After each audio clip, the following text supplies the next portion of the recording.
Повечето хора не знаят дали консумират прекалено много натрий с храната си, а някои дори не се интересуват.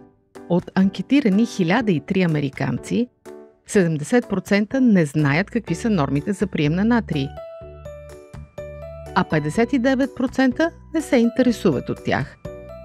Въпреки че американците консумират 2 пъти повече натрий от препоръчваното. Това е факт. Но има надежда. Опитайте да намалите дневния прием на натрий до по-малко от 2300 мг.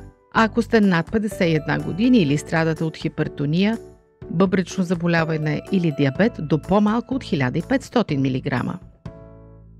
Вкусът към солта се възпитава.